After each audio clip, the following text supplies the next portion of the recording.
Good morning and welcome. It is Friday, the 9th of September.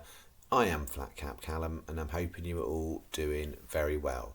Alright, coming up today, I have got a little bet for Ballinrobe. So, as I'm sure as most people have understood, very sadly the Queen's passed away. And whether you're a royalist or not, she had a massive, massive impact in the horse racing industry.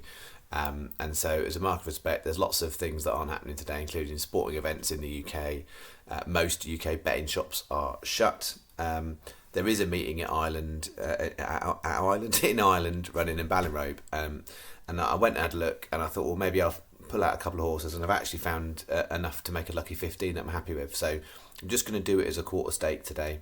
So it's a £5 stake because.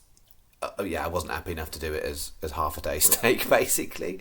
So before I do go through the bet, I'll do a quick review of yesterday. But obviously, a lot of yesterday racing went out the window as far as channel goes because we were stacked at Southwell in the evening, and most of the horses on the staking plan didn't run. So it was mainly refunds. So from a Sky Bet perspective, for the channel account, I had it as 20 on 1971 back. That all comes down to what price you got for King's Castle if you're a Sky Bet customer. If you didn't do it with Sky, you should have had exactly £10.40 back in refund for a £20 stake. So it was half back. So we had King's Castle placed 5th, Sky Bet paid it, no one else did. And then everything else in this was a non-runner. So for Sky Bet, it ended up being a profitable bet on that basis. You got about £9 back, whereas if it was non-Sky Bet, it would have been £2.80. And then this bet all went out the window, so it was mainly refunds with the fourfolds. King's Castle for Sky Bet, you basically got your money back for the fourfolds, roughly speaking.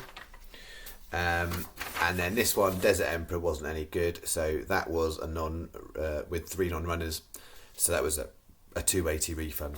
So 1971 back is what the channel got. And as far as Ballinrobe today, this is what I have got.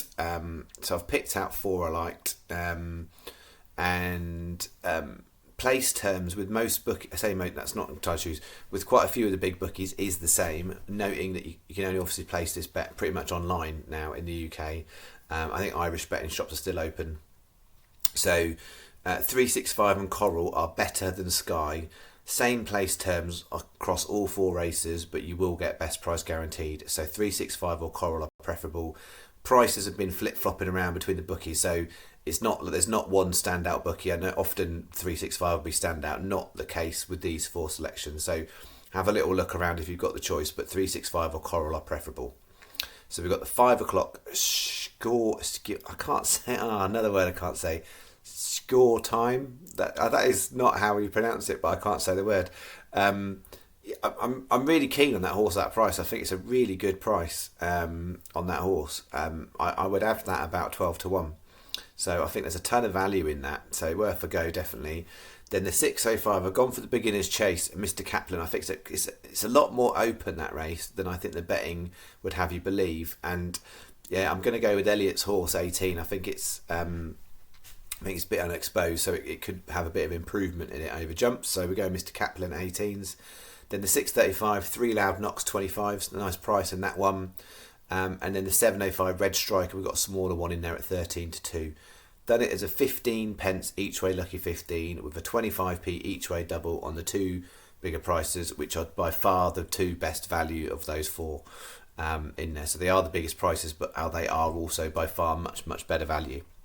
So that's the way I've done the bet.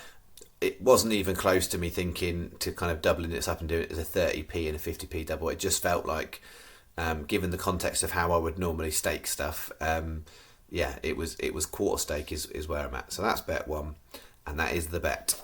As far as tomorrow goes, it's still pending, I think, whether racing is going to be on or not, because historically back in the day, and obviously most of us won't remember this, but when a monarch has passed, then usually in the mourning period afterwards, before the funeral, there wouldn't be any racing at all, full stop. So not sure what the deal is yet. I'll have to look to see whether we've got racing tomorrow, because if we have got racing tomorrow, there are a few really, really good looking races to put together in some lucky 15s. It'd be nice if it was on, but clearly not up to us, and other powers will make that decision.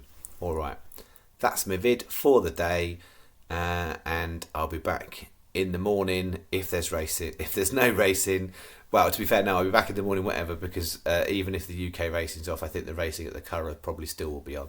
So I'll see if I can find something there if it's just the Curragh. All right, thank you very much. Enjoy your day, whether you are still doing what you plan to, or whether due to closures and whatnot, you will be having a quieter day. All right, thanks very much. Bye bye.